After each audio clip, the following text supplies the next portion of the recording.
He looked like a ghost that had wandered down from the snow-capped peaks.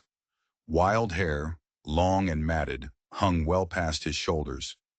His clothes were a patchwork of leather and rough-spun cloth, stitched together with the kind of patience only a man with nothing but time could possess. For 3 years, Silas Ward hadn't spoken a word to another living soul. 3 years since he'd built this cabin with his own 2 hands, tucked away in a valley so remote it didn't even have a name. He'd come here to be forgotten.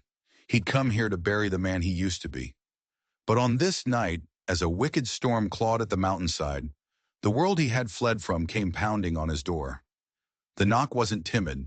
It was a frantic, desperate thunder against the thick wood, a sound that didn't belong in his silent world. Silas froze, a needle halfway through a torn piece of leather. His heart, a thing he thought had turned to stone, hammered against his ribs. No one came up here. The trail was a lie, a whisper of a path that vanished into thick woods and treacherous rockfalls. He had made sure of it. The pounding came again, harder this time.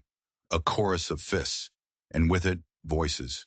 They were sharp and panicked, speaking a language that flowed like fast water over sharp rocks. He could hear fear in every syllable. He could hear the ragged edge of desperation.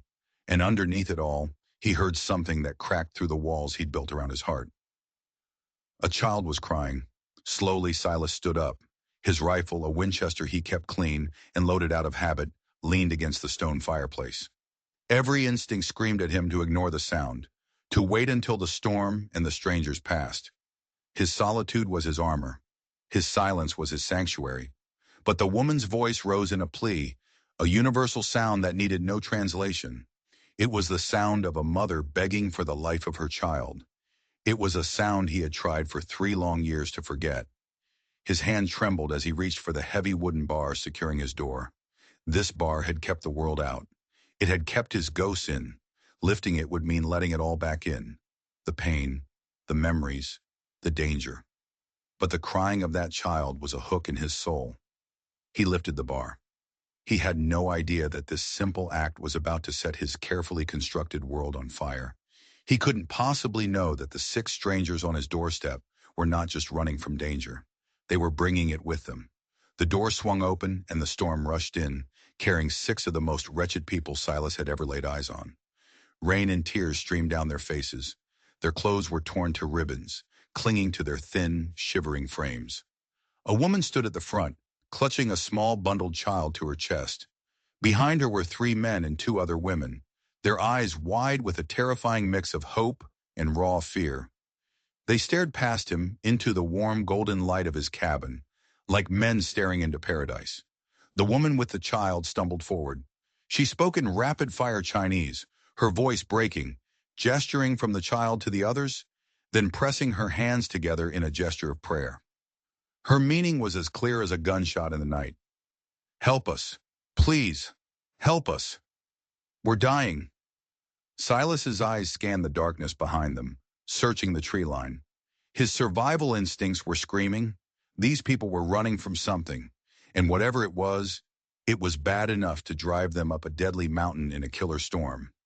Helping them could bring that danger right here, to the one place he was supposed to be safe. But the child in the woman's arms was so small. Her lips were blue. Her eyes were closed. In this cold, she wouldn't last another hour. "Come in," Silas said. His voice was a rusty croak from disuse. They flooded past him, a torrent of misery and fear, collapsing near the warmth of his fireplace. The woman frantically unwrapped her child, a little girl who was barely breathing. The others huddled together, their gazes darting around his small, orderly world. One of the men, older than the rest, with silver streaks in his dark hair, approached Silas. He bowed his head low, a sign of deep respect. "Thank you," he said, his English broken but clear. "Thank you for mercy." Silas just nodded, already moving to his shelves. He pulled down thick wool blankets, dried meat, and a small tin of coffee, a luxury he rarely touched.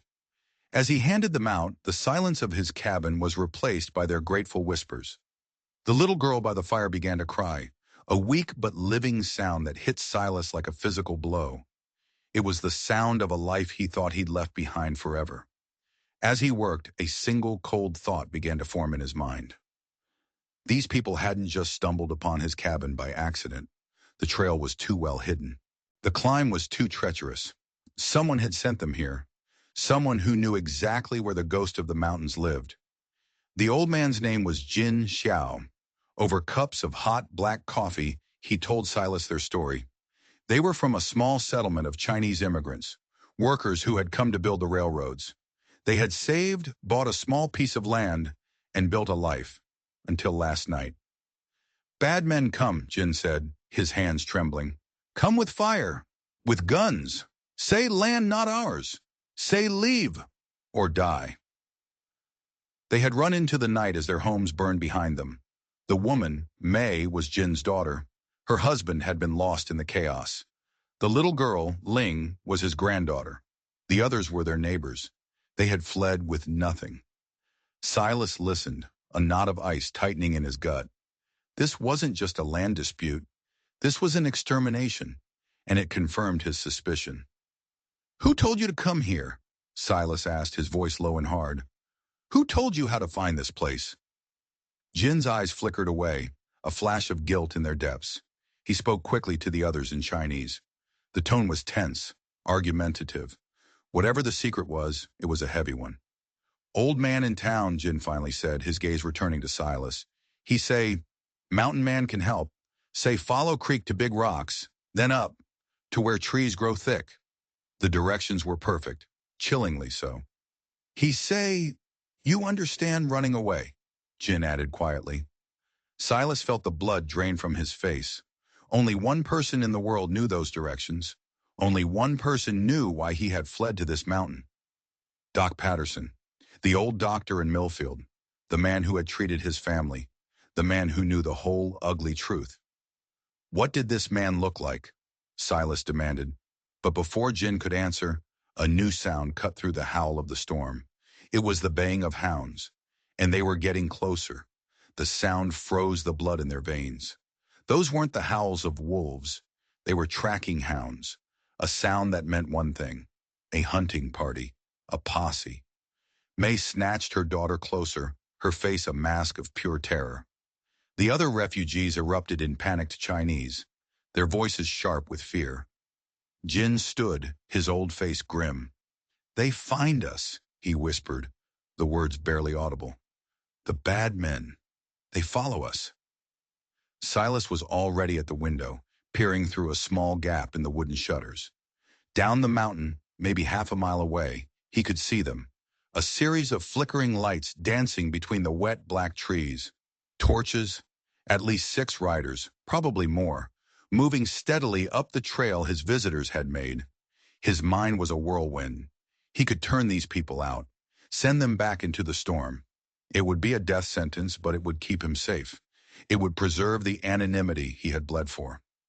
But then he looked at the little girl, Ling, now wrapped in one of his blankets, her breathing a little easier in the warmth of the cabin. He saw the terror in her mother's eyes. He saw his own daughter, his own wife. He realized Doc Patterson hadn't just sent these people here for shelter. He had sent them here for a reason. He had lit a fuse, and it led directly to Silas's door. He turned from the window. 6 pairs of terrified eyes were fixed on him. They saw a mountain hermit, a recluse. They had no idea who he really was. It was time to show them. Listen to me, Silas said, his voice now steady, imbued with an authority he hadn't used in years. Behind this cabin, there's a root cellar dug into the hillside. It's hidden under the main woodpile. It's a tight fit, but all of you can get in there. Jin translated, his voice urgent. The others began to move, their panic giving way to a sliver of hope. What about you? Jin asked, his eyes searching Silas's face. Silas was already at the wall, taking down his Winchester. Next to it was an old Colt revolver in a worn leather holster. He hadn't touched it in 3 years. He strapped it around his waist. It felt like a piece of his own soul returning to him. I'm going to have a talk with them, he said. They not believe you, Jin insisted, shaking his head. The dogs, they follow our scent. They know we are here. Maybe, Silas said, walking over to a loose floorboard near the hearth. He pried it up. Inside was a small, oilskin-wrapped package. He pulled it out and unwrapped it.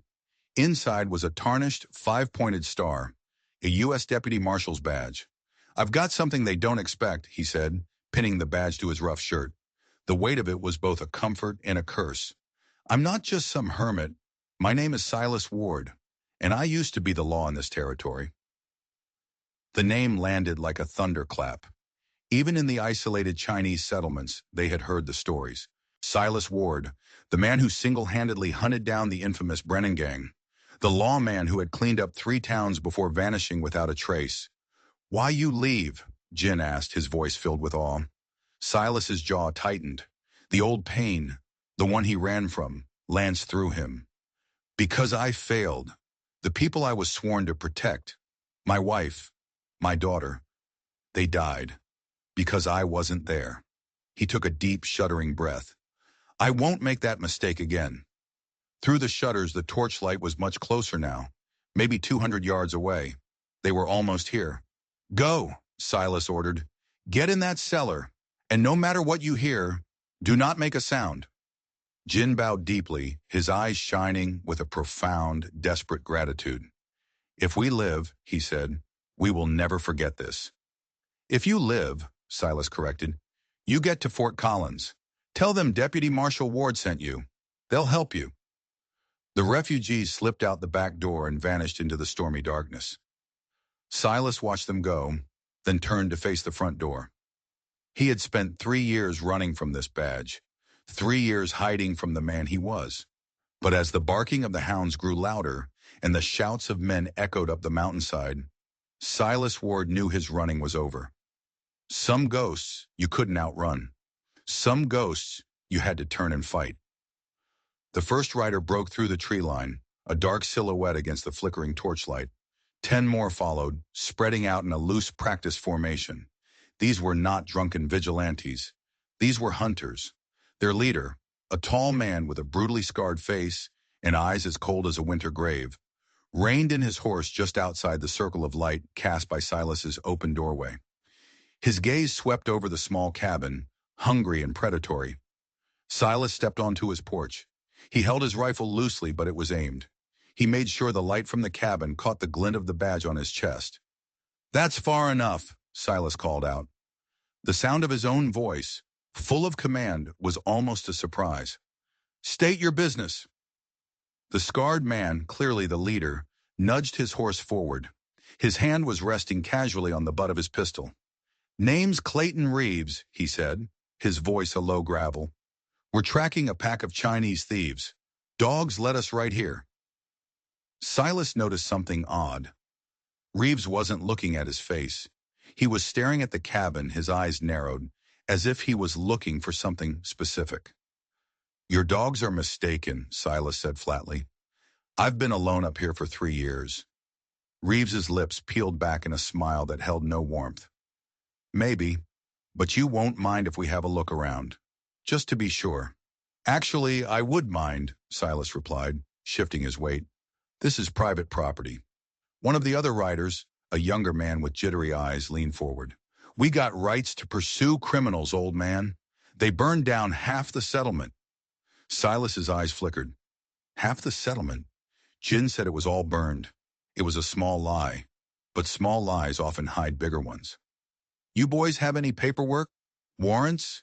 Anything that says you're the law?" Silas asked, his voice deceptively calm. Reeves's ugly smile widened. "Don't need papers to deal with murderers." He paused, his eyes finally locking onto the badge on Silas's chest. The smile vanished, replaced by a flicker of confusion, then recognition, and then something else. Something that looked like triumph. "Well, well," Reeves breathed, a strange excitement in his voice. "Look what we found." His gaze lifted to meet Silas's. "Silas Ward. I'll be damned. I thought you were dead." The name sent a murmur through the other riders. They knew the name. Everyone knew the name. "Disappointed?" Silas asked, his rifle now pointed squarely at Reeves's heart. Reeves chuckled, a dry, rattling sound. "Not at all. In fact, this makes things a whole lot easier." He looked around at his men. "Boys, you hear that? This ain't just some hermit. This is the famous Silas Ward. The man who put the Brennan gang in the ground. His words were a challenge, a taunt. He was testing him. You disappeared after your wife and girl were killed, Reeves continued, his voice dripping with false sympathy. Heard you lost your nerve, Ward. Went crazy. Took to the bottle. Hiding up here like a wounded animal. Each word was a poisoned dart aimed at the old wounds. Silas's jaw was a knot of stone, but his hands on the rifle were rock steady. Maybe so, Silas said, but a wounded animal is still dangerous, and you're still trespassing. Here's what I think, Reeves said, ignoring the rifle aimed at his chest. He was enjoying this, playing with his food. I think those Chinese told you a sob story, and your guilty conscience got the better of you. You're protecting killers, Ward. That makes you an accessory. The only killers I see, Silas said, his voice dropping to a deadly whisper, are the 10 men who burned innocent people out of their homes. Jin Xiao told me everything. Reeves's mask of civility finally dropped, revealing the monster beneath. He told you, did he? Good. Then he probably told you they were squatting on land that belongs to the railroad. We were just performing a civic duty.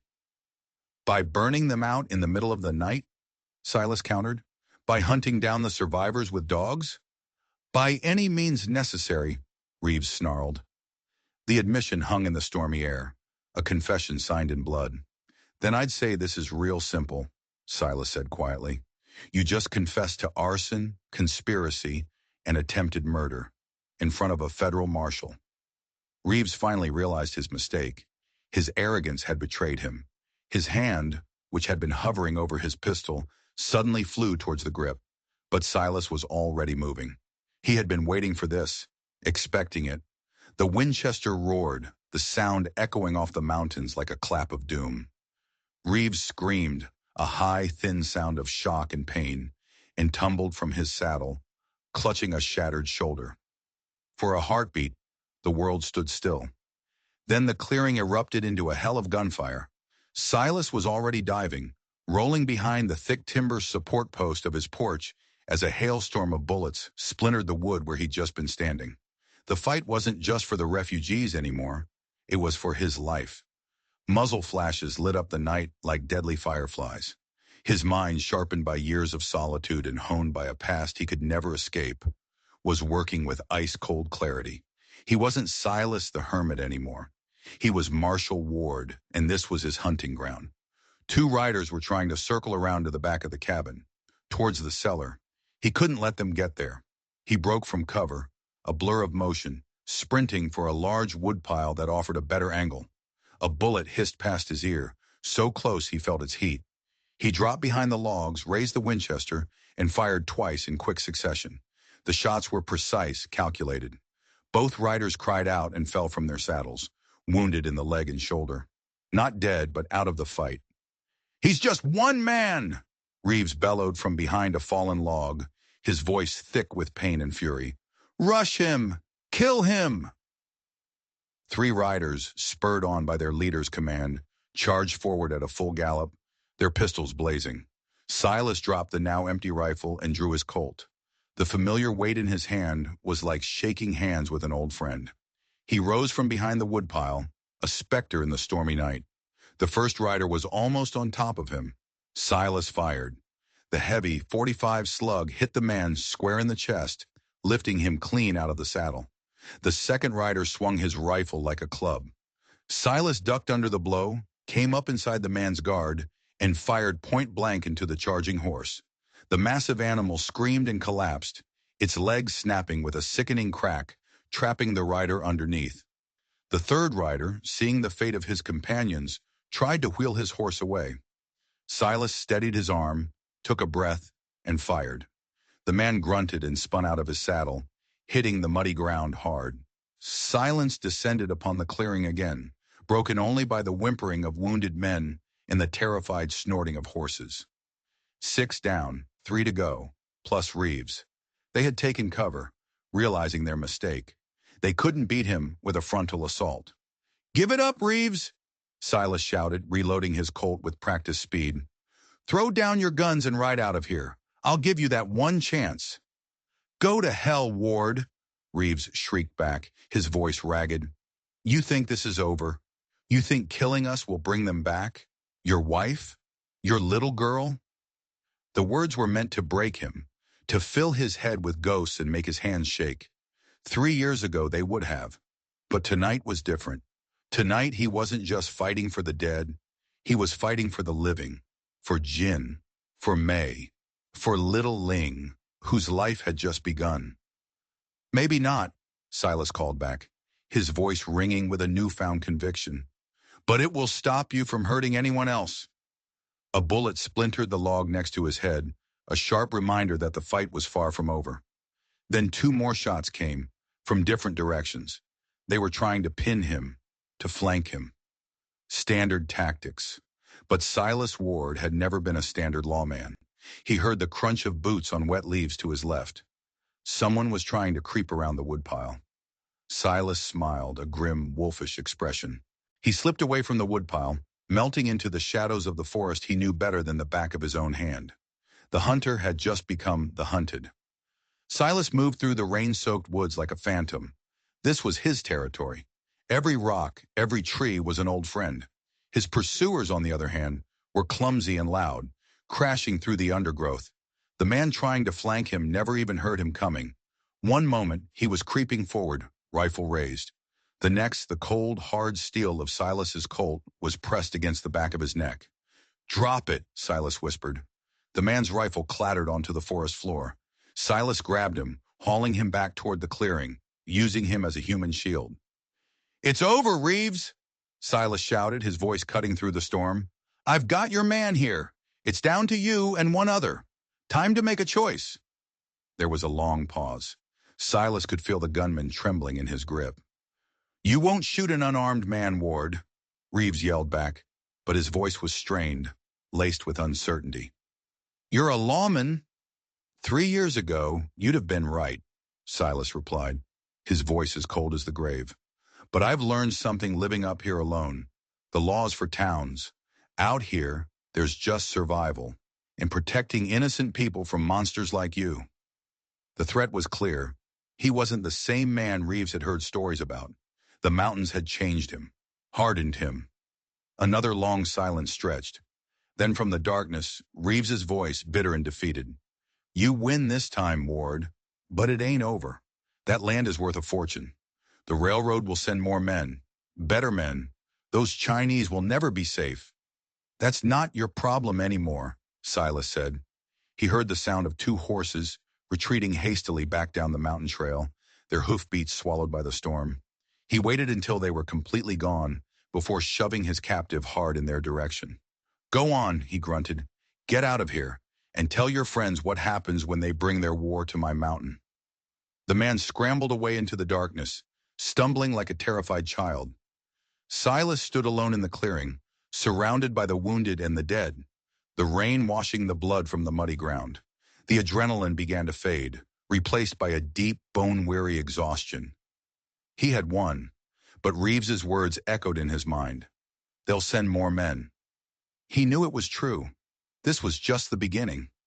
As the first light of dawn broke through the clouds, painting the mountain peaks in shades of gray and lavender, Silas made his way to the hidden cellar. He knocked softly on the door. "It's safe," he called out, his voice hoarse. "They're gone." The door creaked open. Jin emerged first, his face etched with worry. The others followed, their eyes wide as they took in the scene of destruction. They looked at Silas, at his torn clothes and the grim set of his jaw, not as a hermit, but as a warrior, a protector. May rushed forward, her eyes falling on a dark stain spreading across Silas's left sleeve, where a bullet had grazed his arm. "You are hurt," she said, her voice soft. And that's when he noticed it. She hadn't spoken in broken English. Her words were perfect, unaccented.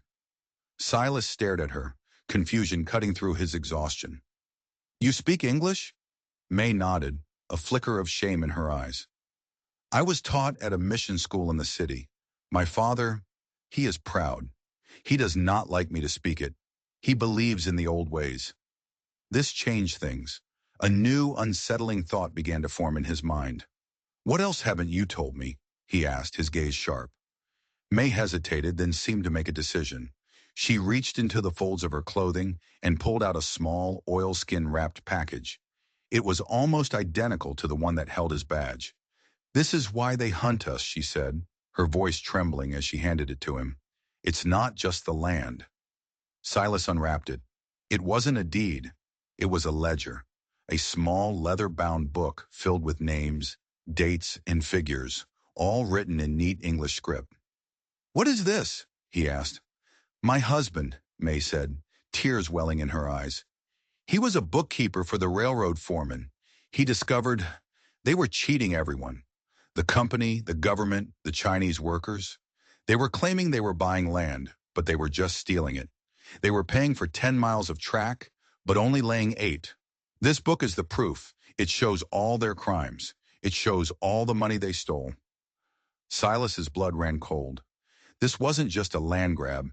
It was a massive conspiracy. And these people weren't just refugees. They were witnesses. They were carrying the evidence that could bring the whole corrupt enterprise crashing down.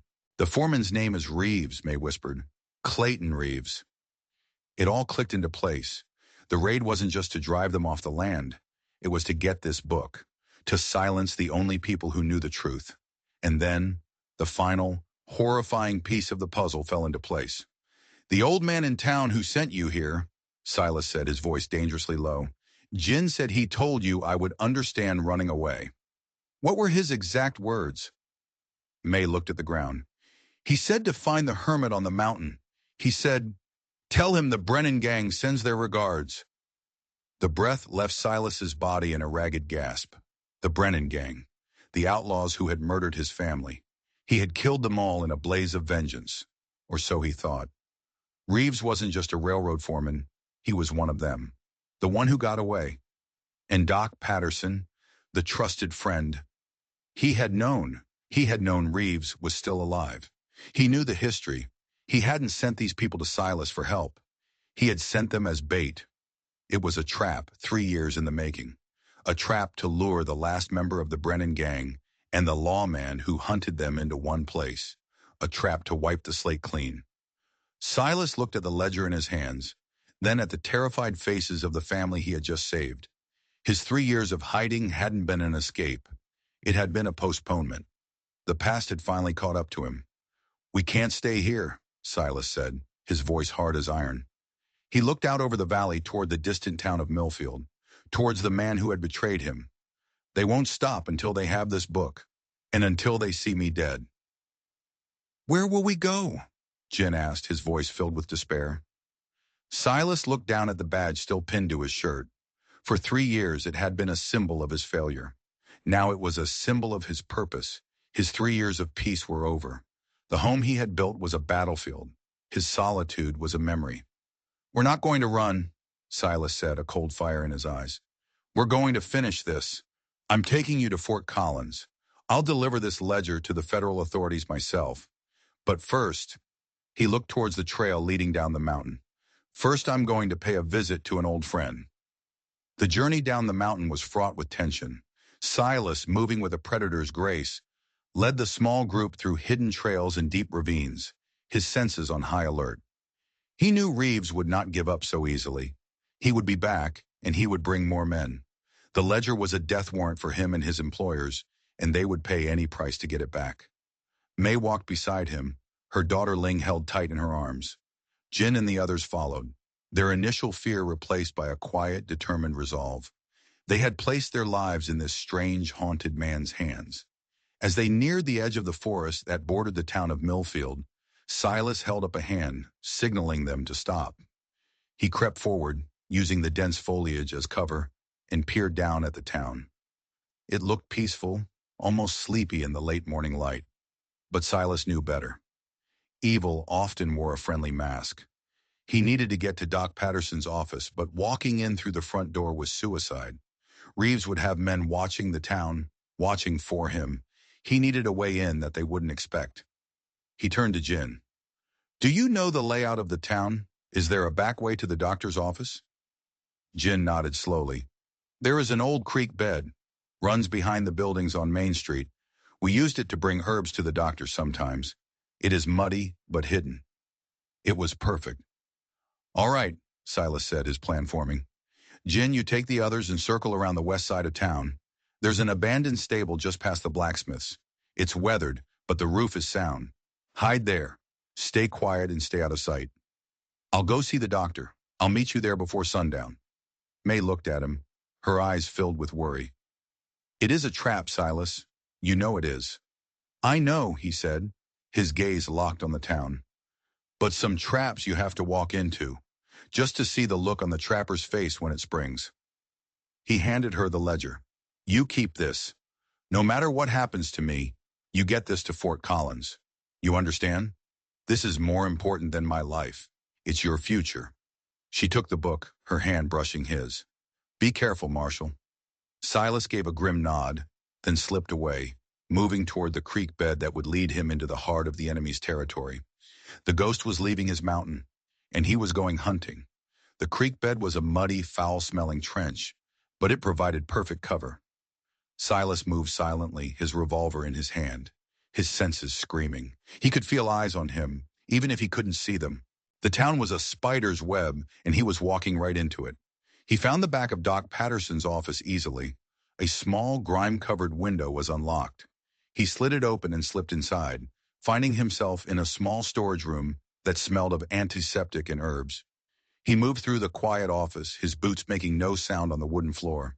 He found the doctor in his main examination room, calmly cleaning his spectacles with a piece of cloth. Doc Patterson looked up, and for a moment there was genuine surprise in his eyes. Then it was replaced by a cold, reptilian calm.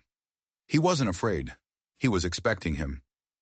Silas, he said, his voice smooth as polished river stone. I have to admit, I didn't think you still had it in you. Reeves was quite confident. Reeves is an arrogant fool, Silas said, his voice low and menacing. He kept his revolver aimed at the doctor's chest. And you're a snake. I trusted you, Doc. You were my friend. Friendship is a luxury, Silas, the doctor said, placing his spectacles back on his nose. Business is what matters. The railroad is progress. It is the future. Those squatters and their little piece of dirt were in the way. You, with your inconvenient sense of justice, were in the way. And my family, Silas whispered, the words like acid on his tongue. Were they in the way too? The doctor had the decency to look away. That was an unfortunate necessity. Reeves got carried away. It was only supposed to be a warning. Rage, pure and white-hot, surged through Silas. He took a step forward, the hammer of his Colt clicking back. You sent those people to me.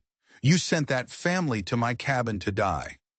I sent them to you to flush you out, Patterson corrected him calmly. I knew you couldn't resist playing the hero. It's your fatal flaw. I needed you and Reeves to eliminate each other. You, the last witness to my association with the Brennans, and him, the last loose end from the gang. With both of you gone, and the ledger destroyed in the fire at your cabin, I would have been free and clear. Rich, too. The sheer, cold-blooded evil of it was staggering. He had used everyone. The refugees, Reeves, Silas himself, all pawns in his twisted game. Where is Reeves now? Silas demanded. The doctor smiled faintly. He's waiting for you. He knew you'd come for me. He's not in town, Silas. He's at the old stable. He found your new friends. The words hit Silas like a physical blow. He had led them right into the lion's den. You see, Silas, the doctor said, his smile widening, you can't protect everyone. You couldn't protect your family then, and you can't protect this one now. It's over. Suddenly, the front door of the office burst open. Two big men, railroad thugs by the look of them, stormed in, guns drawn. At the same time, another man appeared in the doorway from the back room, blocking his only escape. He was trapped. The doctor had outmaneuvered him completely. Drop the gun, Marshal, Patterson said, his voice filled with smug triumph. Like I said, it's over. For a moment, Silas felt the cold grip of despair. The doctor was right. He had failed again. He had led innocent people to their doom. But then he saw it. On the doctor's desk, among the medical instruments, was a large glass bottle of ether, used for anesthesia. He wasn't a ghost anymore. He was a storm, and he was about to break. Without a second's hesitation, Silas fired. Not at the doctor, not at the thugs. He fired at the glass bottle on the desk. The bottle exploded, spraying flammable ether all over the desk and the doctor. In the same motion, Silas kicked over an oil lamp sitting on a nearby table. The room went up in a whoosh of flame. Patterson screamed as the fire ignited his clothes. The thugs, shocked and momentarily blinded by the flash, hesitated. That was all the time Silas needed. He dove through the back room, knocking the guard there off his feet. He scrambled out the window and into the muddy creek bed, the sound of screams and panicked shouts behind him. He didn't look back. He had only one thought in his mind. The stable. Mei Jin. Ling. He ran faster than he had ever run in his life. He burst out of the creek bed and sprinted across the open ground towards the abandoned stable at the edge of town. He could see them now. Reeves and 4 of his men, standing by the main doors. They had the refugees huddled together, Jin standing defiantly in front of his family. Reeves saw him coming. He laughed, a wild, triumphant sound, and grabbed May, putting a pistol to her head. "That's far enough, Ward," he yelled, his face a mask of crazed victory. "I knew you'd come. Drop your gun, or the woman dies." Silas skidded to a halt, his chest heaving, his revolver held tight in his hand. He was too far away to risk a shot. He was caught. "It's me you want, Reeves," Silas shouted back. "Let them go. This is between us." "It was always between us," Reeves screamed. "You took my gang from me. You took my life. Now I'm taking yours." Silas saw the desperation in Reeves's eyes. He wasn't stable. He was a cornered animal, ready to do anything. He slowly, deliberately placed his revolver on the ground and kicked it away. "All right," Silas said, raising his hands. "You win. Let them go." Reeves's smile was terrifying. "Oh, no. They get to watch." He nodded to his men. "Kill him." The 4 thugs raised their rifles. This was it, the end of the line. Silas closed his eyes, a final image of his wife and daughter flashing in his mind, and then a strange sound cut through the air, a sharp thwack, followed by a strangled cry. Silas opened his eyes. One of the thugs was on the ground, a throwing axe buried in his back. From the hayloft above the stable doors, 2 figures emerged. They were Chinese men, neighbors of Jin's, who Silas thought had been lost in the fire. They were armed with farm tools, cane knives, and a fierce, unyielding courage. At the same instant, from behind the stable, Jin's son-in-law, May's husband, appeared, leading a charge of a dozen more Chinese workers, armed with hammers and pickaxes from the railroad. They were not farmers anymore. They were warriors. The thugs, caught completely by surprise, were overwhelmed in seconds. Reeves stared, his mind unable to process what was happening. His victory had turned to chaos.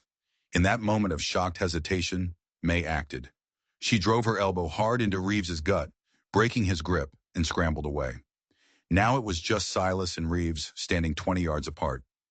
Reeves, his face contorted with pure hatred, raised his pistol and fired. The bullet tore through the fleshy part of Silas's side, spinning him around. He fell to one knee, pain exploding in his body. Reeves walked towards him, savoring the moment, his pistol aimed at Silas's head. "It's over, lawman," he hissed. "Any last words?" Silas looked up from the ground, blood dripping from his side. He saw the hatred in Reeves's eyes, and he saw something else. On the ground, just inches from his hand, lay a heavy blacksmith's hammer, dropped by one of the workers. "Just one," Silas grunted. "You talk too much." With a final, desperate surge of strength, he grabbed the hammer and threw it with all his might. The heavy iron head spun through the air and struck Reeves square in the chest. The gunman gasped, the air driven from his lungs, his shot going wild. He staggered backward, tripping, and fell hard, his head cracking against a stone watering trough. He didn't get up. Silence fell, broken only by the sound of Silas's ragged breathing. He was surrounded by the people he had fought to save. They had, in the end, saved him. Jin rushed to his side, helping him to his feet. May was reunited with her husband, tears of joy streaming down her face. Silas looked at the community that had risen up against their oppressors. He looked at the family he had protected. His home was gone. His solitude was shattered. But as he stood there, bleeding and exhausted, he felt something he hadn't felt in 3 long years. He felt whole. Deputy Marshal Silas Ward had come down from his mountain, and he was finally home. The aftermath was swift. With the ledger in hand and a dozen witnesses ready to testify, the railroad's corrupt empire in Millfield crumbled. Federal investigators swarmed the town, and the men who had terrorized the immigrant community were rounded up and brought to justice. Doc Patterson, who survived the fire with severe burns, would spend the rest of his life in prison. The land was rightfully returned to the Chinese families, their ownership secured by federal decree. They rebuilt their settlement, not as victims, but as pioneers, their courage a testament to the strength of their community. Silas Ward never went back to his cabin in the mountains. He didn't need to hide anymore. The ghosts of his past had been laid to rest, not by vengeance, but by justice. He pinned his badge on a new coat and rode out of Millfield, not as a man running from his past, but as a lawman riding towards his future. He had a new purpose: to ensure that no one else would suffer as he had, and that the promise of a new life in the untamed West was available to everyone, no matter where they came from. If you enjoyed this story of justice and redemption, hit that subscribe button and turn on notifications, because you won't want to miss the incredible tales we have coming up. And if you believe that one person's courage can make a world of difference, let us know in the comments below. Your support helps us keep the legends of the Old West alive. We'll see you in the next story.